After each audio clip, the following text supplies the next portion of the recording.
Hello সবাইকে, আজকে ছিল আমাদের কলেজে নিউট্রিশন প্র্যাকটিক্যাল ক্লাস। তো আমাদের নিউট্রিশন প্র্যাকটিক্যাল ক্লাসে অনেক ধরনের রান্না করা হয়েছে আজকে। তো চলো একে একে শেয়ার করি আমরা কি কি রান্না করলাম। তো আমাদের এক একজনকে এক এক রকম রান্না করতে বলা হয়েছিল। অনেকগুলি রান্নার মধ্যে একটি ছিল আলু সেদ্ধ। আমার এই বান্ধবী দেখো আলু কেটে ভালো করে ধুয়ে আলু সেদ্ধ বসানোর জন্য রেডি হয়ে নিয়েছে।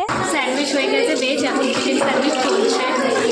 সো টেস্ট করে বলবেন বন্ধুরা কেমন হয়েছে। আলু ভাজা হচ্ছে, আলু ভাজা খেয়ে বলবেন দাদা কেমন হয়েছে। এখানে চিকেন স্যান্ডউইচের জন্য চিকেনের যে পুরটা সেটা রেডি করা হচ্ছিল। আর দেখো এখানে আলু সেদ্ধ হয়ে এসছে, আর একটা ডিম সেদ্ধও করা হয়েছে এগ স্যান্ডউইচের জন্য। আর এখানে স্যালাড কেটে রাখা হয়েছে।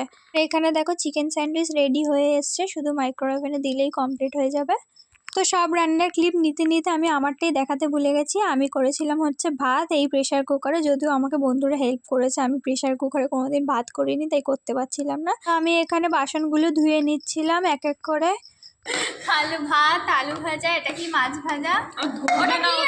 ওটা চিড়ের কিছু একটা। চিড়ের কিছু একটা হবে এটা। ভিডিওটা সুজির কিছু একটা হবে। সুজির কিছু একটা হবে। এটা লাল শাক ভাজা।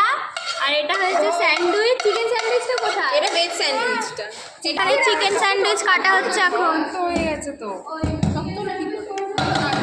ভেজ স্যান্ডউইচ দুর্দান্ত হয়েছে। আস্তে জানি ভালো। আরে আমি করেছিলাম, আমি আর সমাদৃতা। সরি। আগে জানলে না আরেকটা ভাজা করতে। লঙ্কাটা দাও পরে। হেভি লাগছে। নে না, আলু সেদ্ধ তো রয়েছে, ওর জন্য অসুবিধা নেই। আলু সেদ্ধটা নিয়ে কি হবে এবার? এটা আর দেন না যায় এখানে।